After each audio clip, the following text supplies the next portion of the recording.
तो अफगानी आवाम को तालिबान मंजूर नहीं है। तालिबान अब बुरी तरह से फंसता दिख रहा है। जहां अफगानिस्तान के अंदर बगावती बोल तेज हो रहे हैं, वहीं दूसरी ओर हिंदुस्तान ने भी साफ कर दिया है कि उसे आतंकवाद किसी भी कीमत पर बर्दाश्त नहीं।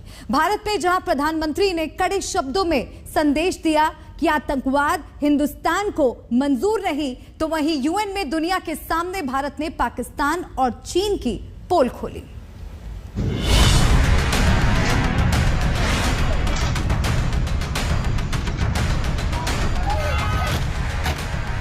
ना आतंकवाद को बर्दाश्त किया जाएगा, ना औरतों पर हो रहे अत्याचार की अनदेखी की जाएगी, ना बेगुनाहों पर बरस रही गोलियां मंजूर है, ना ही गन की नोक पर सत्ता हथियाने वाले भारत को मंजूर है। अफगानिस्तान में तालिबानी सत्ता की दहशतगर्दी की तस्वीरें पूरी दुनिया देख रही है। ऐसे में भारत ने तालिबान को लेकर अपना रुख साफ कर दिया है। प्रधानमंत्री नरेंद्र मोदी ने कड़े शब्दों में कहा है कि आतंकवाद किसी भी कीमत पर हिंदुस्तान को मंजूर नहीं।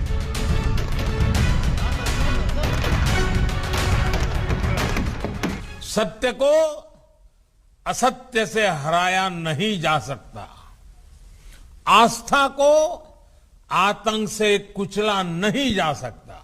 जो तोड़ने वाली शक्तियां हैं, जो आतंक के बलबूते साम्राज्य खड़ा करने वाली सोच है, वो किसी कालखंड में कुछ समय के लिए भले हावी हो जाए, लेकिन उसका अस्तित्व कभी स्थायी नहीं होता। अफगानिस्तान में पाकिस्तानी साजिश को पूरी दुनिया ने देखा। आतंकवाद को पालने वाले पाकिस्तान की मदद से अफगानिस्तान में तालिबान ने कब्जा किया, जहां चीन का भी दोहरा चरित्र दुनिया के सामने आ चुका है। ड्रैगन अब खुलकर तालिबान का समर्थन कर रहा है, लेकिन हिंदुस्तान किसी भी कीमत पर अफगानिस्तान में हो रहे अत्याचार की अनदेखी नहीं कर सकता, जो भारत के लिए सिर्फ और सिर्फ आतंकवाद है। भारत के विदेश मंत्री एस जयशंकर ने यूएन में भारत का रुख दुनिया के सामने रखा, वहीं बिना नाम लिए चीन और पाकिस्तान की पोल खोली।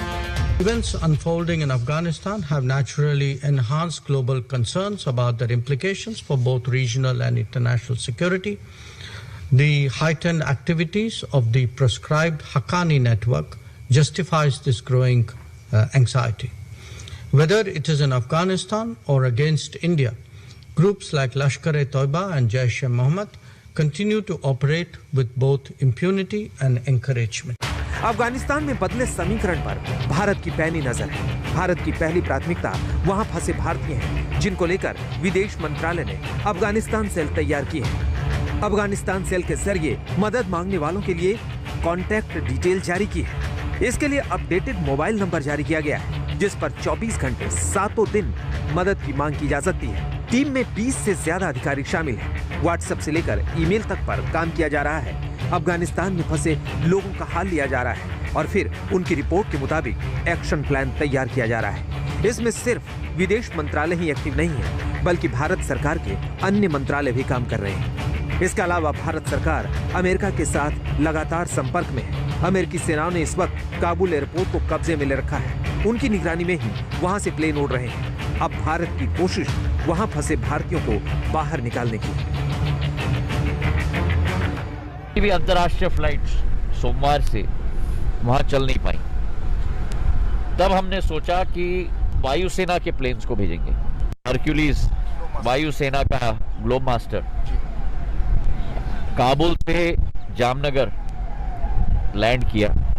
तो हमारा प्रयास है कि एक भी व्यक्ति ऐसा ना छूटे जो वापस घर आना चाहता हो, लेकिन साधन उत्पन्न। करीब 190 भारतीयों को काबुल से एयरलिफ्ट किया जा चुका है, लेकिन अभी भी करीब 2000 हिंदुस्तानी दहशत के साए में अफगानिस्तान में फंसे हुए हैं, जो लगातार सोशल मीडिया में मदद की गुहार लगा रहे हैं।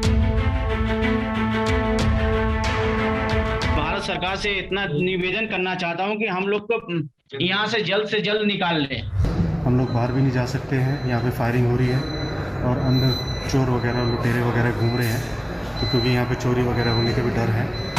उधर तालिबान लगातार अपनी छवि भी सुधारने का ढोंग रच रहा है, जिसकी एक तस्वीर काबुल से सामने आई। काबुल के एक गुरुद्वारे में तालिबानी नेता पहुंचे, जहां उन्होंने गुरुद्वारे में शरण लिए हिंदुओं और सिखों से मिलकर उन्हें सुरक्षा का भरोसा दिया।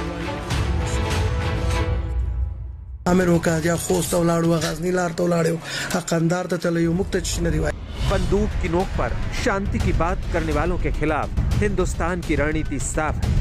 वहीं पाकिस्तान के बाद आतंक के इस खेल में चीन नया खिलाड़ी बनकर अफगानिस्तान के मैदान में उतरने की कोशिश कर रहा है। वो कोशिश जो अमेरिका और रूस को गहरा जख्म दे चुकी है।